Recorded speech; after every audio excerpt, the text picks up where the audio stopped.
अमावस्या के दिन प्रदोष काल में, प्रदोष के समय पर, प्रदोष काल में शाम के समय पर जाकर किसी भी नदी, तालाब, बावड़ी, कुआं, कहीं ना कहीं जो आपके पास में हो, वहां पर एक घी का दिया, बत्ती का मुंह दक्षिण की ओर कर कर अवश्य जला कर जाना। सारे पितृदोष समाप्त हो जाएगा, सारा पितृदोष समाप्त। अमावस्या के दिन किसी भी जलाशय के पास में, नदी, तालाब, बावड़ी, कुआं, जो आपके शहर में, आपके गांव में, आपके नगर में हो, वहां जाकर लगा दे। अगर नदी, तालाब, बावड़ी, कुआं नहीं है तो पीपल का वृक्ष हो या बेलपत्री का वृक्ष हो या बट का वृक्ष हो, उसके नीचे लगा दो प्रदोष काल में। पर अमावस्या के दिन लगाएं जरूर। क्यों? क्योंकि अमावस्या के दिन पितृ शाम के समय प्रदोष काल में शंकर भगवान का नाम जाप कर कर नदी, तालाब, बावड़ी पर पानी पीने जाते हैं। वहां से जल का आचमन कर कर पितृ अपने लोक को चले जाते हैं प्रदोष काल के समय पर। इसलिए प्रदोष काल में जलाशय के पास में, बावड़ी, कुआं, नदी, तालाब के किनारे पर दिया लगाया जाता है दक्षिण की ओर मुख कर कर बत्ती का। तो पितृ आशीर्वाद देते हुए जाते हैं कि फलो फूलो, आगे बढ़ो, उन्नति करो, तरक्की करो। ये पितरों का आशीर्वाद रहता है, पितरों का वर रहता है। आप देंगे उसको मिलेगा। पितृदोष है, ये आपको कैसे मालूम पड़ेगा?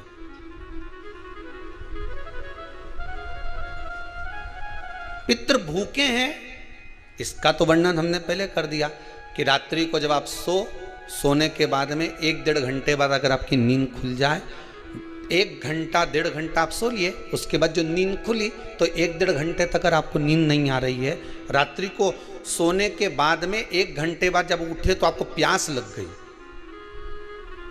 भूख लगने लगी, प्यास लगने लगी कि मेरे को पानी पीना पड़ेगा, घबराहट हो रही, पानी पीना पड़ेगा।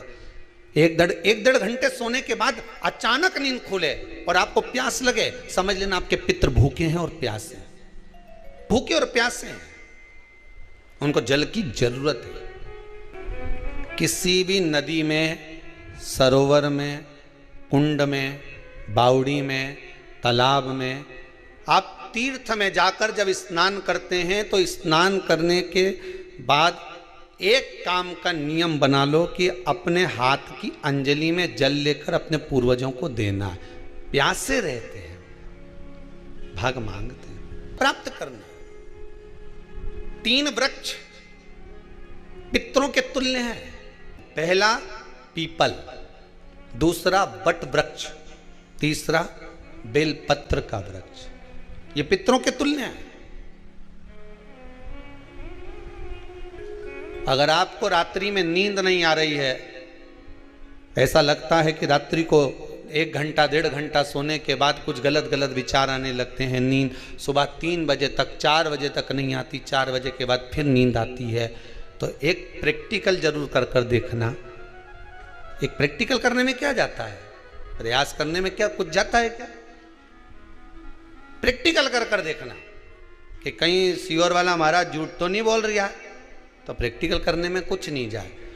1 लोटा पानी लो, उसमें थोड़ा सा कच्चा दूध डाल लीजिए, श्राद्ध पक्ष चल रहा है, बेलपत्री का पेड़ या पीपल का पेड़ या बट का पेड़, इन पेड़ के नीचे ले जाकर उस दूध को दोपहर में सुबह 10 बजे से लेकर 12 बजे के बीच में ले जाकर चढ़ा दीजिए। रात्रि को फिर ना आपको प्यास लगेगी, ना भूख लगेगी, नींद एक बार लगी तो सुबह ही खुलेगी। प्रैक्टिकल करने में क्या जाता है? पानी डालने में तुम्हारा कुछ जाएगा? अरे बोलो तो सही। प्रैक्टिकल करने में क्या जाता है? कुछ भी नहीं बिगड़ेगा, ये तो बस जल डालोगे तुम्हारा ही कुछ अच्छा हो सकता है, बाबा की कृपा। 3 वृक्ष पितरों के तुल्य हैं।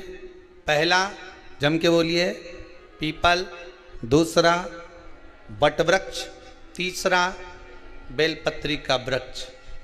3 पीपल के वृक्ष में 52,000 ब्राह्मण एक साथ निवास करते हैं, इसलिए पितृतुल्य है। बट वृक्ष ब्रह्मा जी के मस्तक से बना, इसलिए पितृतुल्य है। और बेलपत्री का वृक्ष माता पार्वती जी के अश्रु से बना, जब आंसू गिरे थे माता जगत जननी जगदम्बा पार्वती के, उस समय पर पितृलोक में हलचल उत्पन्न हो गई थी। हमारी नातिन की आंख में आंसू कैसे आ गए? मैनावती की पुत्री है,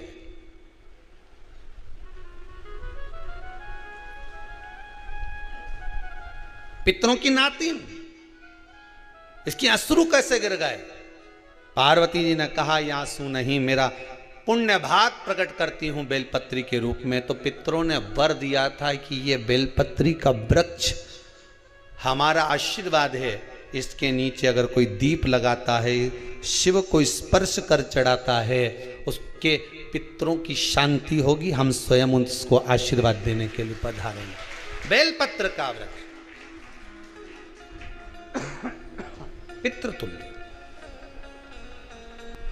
तो रात्रि को अगर भूख लग रही है, प्यास लग रही है, तो पितृदोष। दूसरा पितृदोष का लक्षण बताया, घर में कोई शुभ कार्य ना हो, वंश की वृद्धि ना हो, 1 रुपये कमाओ, 1.25 रुपये खर्च हो रहे हैं, पैसा 10 जगह से कमाई आ रही है पर घर में टिक नहीं पा रही है, आया गया, पितृदोष। जरा सी कटोरी पड़ी है उसके पीछे विवाद चालू हो जाए, पानी ढुल गया उसके पीछे विवाद हो जाए, या छोटी छोटी बात में घर में क्लेश मचा हुआ है, पितृदोष है। समझ लो हमारे पूर्वज हमसे खुश नहीं, प्रसन्न नहीं। अमावस्या के दिन सारे पितृदोष समाप्त हो जाएगा, सारा पितृदोष समाप्त। जिनके यहाँ पितृदोष होता है, काल सर्प दोष होता है, वास्तु दोष होता है, उनको ज़्यादा कुछ नहीं करना होना। महाराज एक बेल का फल लीजिए। क्या लेना है? बेल का फल, बेलपत्री का जो फल होता है उसको ले लो, उसके अंदर का जो गुर्दा होता है, अंदर का जो भाग होता है, उसको निकाल लीजिए और उस बेल के फल में आटा सेक कर उसमें शक्कर मिलाकर उसको उसके अंदर भर लीजिए। अमावस्या के दिन सुबह 10 बजे से पहले उस बेल फल में जिसमें तुमने पंजेरी भरी है, आटा सेक कर भरा है शक्कर के साथ में, उसको अपने घर में घुमाने के बाद में जिसको काल सर्प दोष बताया है, पितृदोष बताया है या वास्तु दोष का स्मरण बताया है, घर में सब दूर घुमाकर अपने परिवार का हाथ का स्पर्श कराकर पीपल के पेड़ के नीचे तक खड्डा खोदकर उस बेलपत्र के उस फल को दाब दीजिए, उस फल को उसमें दबा दीजिए। महाराज केवल एक अमावस्या करना रहता है, पितरों के दोष से मुक्ति मिलती है और हमारे घर के कार्य सफल होना प्रारंभ हो जाते हैं। कार्य की सफलता होती है, कार्य में सफलता प्राप्त होने लगती है। हम तो कई बार कहते हैं महाराज जी, अगर ऐसा लगे किसी औषधि को आप ले रहे हैं, मालूम पड़े कि औषधि आपको लग नहीं रही है, शिव महापुराण की कथा कर रही है, मान लो औषधि आपको नहीं लग रही, आपने औषधि बहुत दिनों से ले रहे हो, कोई दवाई, मान लो आप किसी भी दवाई को ग्रहण कर रहे हैं और वो औषधि लगी नहीं रही है, वो शरीर को लगी नहीं पा रही और आप ठीक ही नहीं हो पा रहे, 15 दिन हो गए, 8 दिन हो गए, बताओ, उतना की उतना ही कैटरीना है, उतना ही उतना अपना भरा हुआ, वही की वही लीवर, वही की वही किडनी, वही की वही स्मरण, सभी कुछ वही वही है, उतने की उतना ही है। बीपी भी ऊंचा नीचा चल रहा है पर लेवल में नहीं आ रहा, शुगर भी लेवल में नहीं आ रही, तो प्रयास करा करो महाराज, बेलपत्री के फल का जो गुर्दा है, अंदर का जो भाग है फल का, उसको पानी में गला लीजिए और प्रदोष कम से कम प्रदोष नहीं हो और बीमारी जरा दवाई लगी नहीं रही हो तो बिना प्रदोष के भी कर सकते हो, उसको पानी में गलाइए। आधा घंटा पानी में, जैसे आपको सुबह मंदिर जाना है 10 बजे, तो सुबह स्नान कर कर कम से कम 6:30-7 बजे उसको पानी में गला दीजिए और उस बेले के फल का गुर्दा सा गला हुआ पानी शिव जी को ले जाकर समर्पित कर दीजिए। महाराज उस पानी में से थोड़ा सा 1 चम्मच पानी शिव जी पे चढ़ा हुआ लेकर आ जाइए। उस पानी को जो बीमार व्यक्ति है उसको औषधि देने से पहले मात्र आधी चम्मच से भी आधा चम्मच उसको दे दीजिए। भगवान शंकर का श्री शिवाय नमस्तुभ्यम का जाप कर कर उस पानी को देने के बाद अगर आप औषधि देंगे तो ये पक्का है कि औषधि अपना कार्य करना प्रारंभ कर देगी और वो स्वस्थ होना प्रारंभ हो जाएगा। वो स्वस्थ हो औषधि के 7 स्थान शिवलिंग के बताए हैं, जहां पर भूल से भी अगर कोई चंदन की उंगलियां लगा देता है, 7 स्थान ऐसे हैं जहां चंदन की मात्र उंगलियां लगा देने से ही शिव पितृलोक के पितरों को मुक्ति प्रदान करके वैकुंठ लोक का निवास दे देते हैं। 7 स्थान।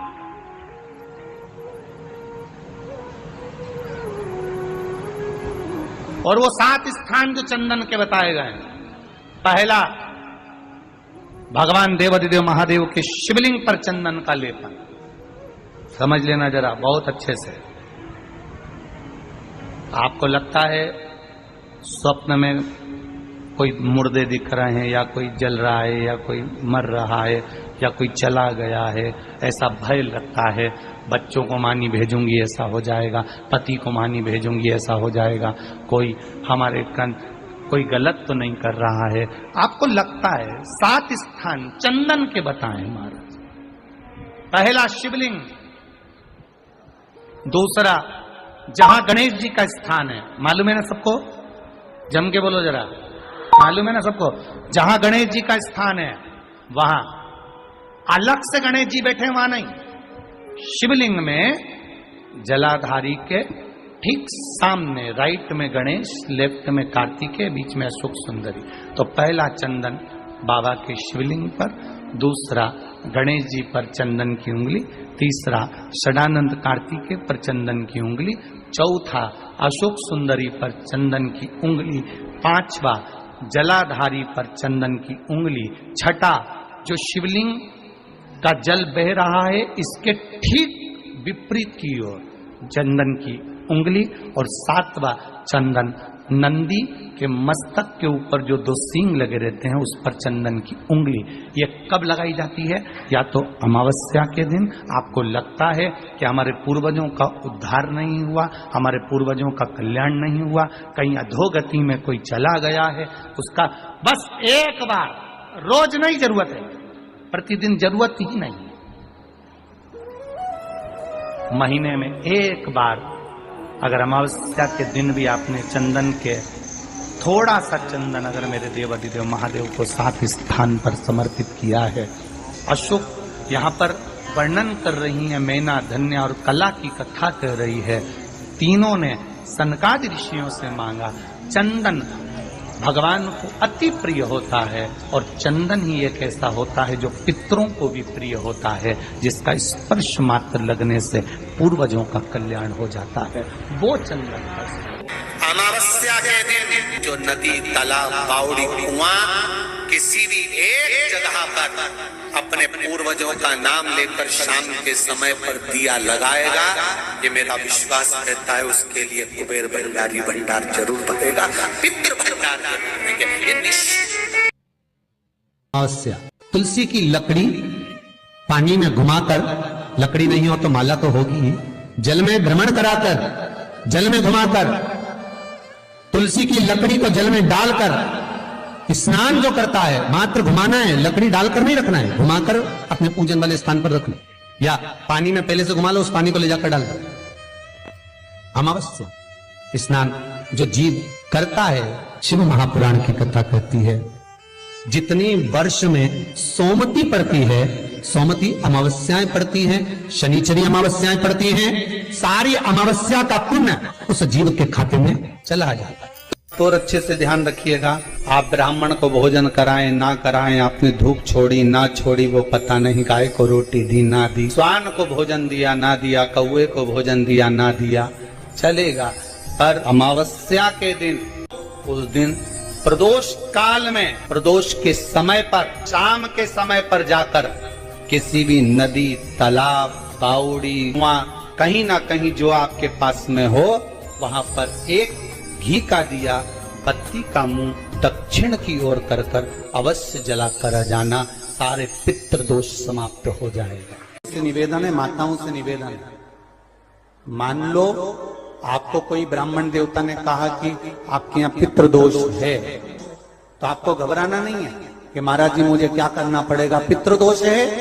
एक चावल का दाना घर में से लीजिए, हथेली पर रखिए, पानी का जो मटका होता है, हंडा होता है, पानी का जो मटका है, हंडा है, जहां पर रसोई घर में तुम पानी रखते हो, उस हंडे के पास में, मटके के पास में उस चावल के दाने को लेकर जाइए, अपने पितरों का स्मरण कर स्वधा स्वधा स्वधा स्वधा स्वधा 5 बार बोलकर शंकर भगवान के शिवलिंग पर, तुम्हारे घर में शिवलिंग हो तो घर में, और अगर मंदिर में शिवलिंग हो तो मंदिर में, उस चावल के दाने को चढ़ा दीजिए। कैसा भी पितृदोष होगा समाप्त हो। कि गाय जब अपने बछड़े को दूध पिलाए और बछड़े के मुख पर जो फेन आए, उस फेन को अमावस्या के दिन दोपहर में 12 बजे चम्मच में लेकर, जो बच्चा चिड़चिड़ करता हो या पढ़ाई में मन नहीं लगता हो या दिमाग थोड़ा सा कमजोर हो, डॉक्टर के इसका विवेक काम नहीं कर रहा, बुद्धि काम नहीं कर रही है, उस बच्चे को 2 या 3 अमावस्या गाय जब बछड़े को दूध पिलाए, बछड़े के मुंह पर जो फेन आता है वो फेन उस बच्चे को पिला दिया जाए तो बच्चा विद्वान होता है, उसका विवेक काम करना प्रबल हो जाता है।